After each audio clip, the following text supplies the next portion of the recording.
So this is Omnibus Project 3, and I'm doing option number 2, which was the government comparison option. There were several questions about aspects of the federal government, and it was a comparison between the Articles of Confederation and the Constitution. First question, Houses of Congress, like how many were there? And so when in the Articles of Confederation there's just one unicameral Congress, which is just one house.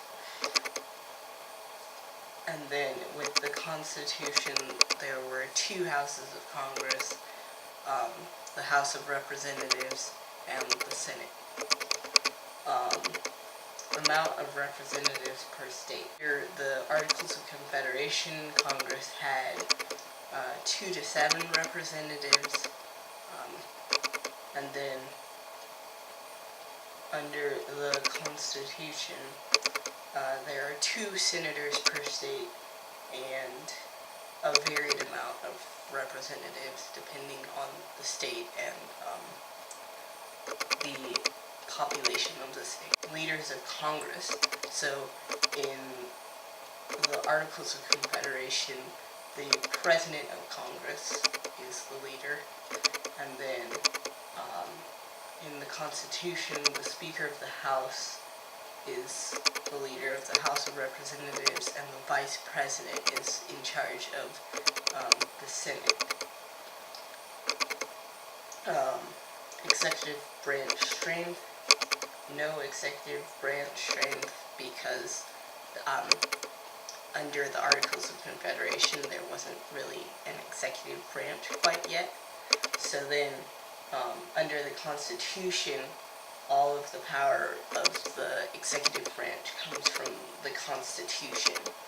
And it's weird because people say that the executive branch has the most power, but it really depends on the situation and how the Constitution is viewed.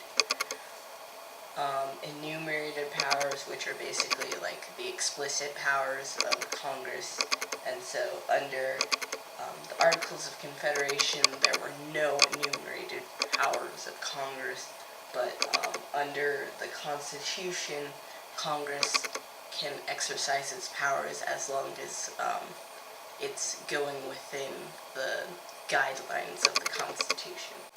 Limits on state powers. Under the Articles of Confederation, there weren't really many limits on state powers just because the Articles of Confederation were written at a time when it was more important to respect the powers of the state and protect them rather than limit them. But under the Constitution, there was a little bit more unity and a need for more limitations and boundaries. So under the Constitution, states cannot form alliances with foreign governments, declare war, coin money, or impose duties on imports or exports. So, we kind of see the government coming together a little bit more and putting down some guidelines. Terms of officers.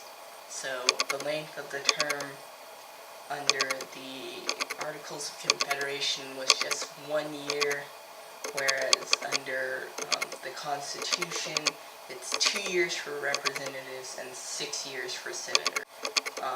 And then the judiciary, branch, under the Articles of Confederation, there weren't really any judiciary branch. So there weren't federal courts, they were just state courts. And then under the Constitution, there were federal courts that were ruled over by the Supreme Court. And yeah, that's everything. So this was Project 3, option 2. This was project 3, option 2, for section, for Omnibus Primary 3, section F, and I am Marguerite McHenry.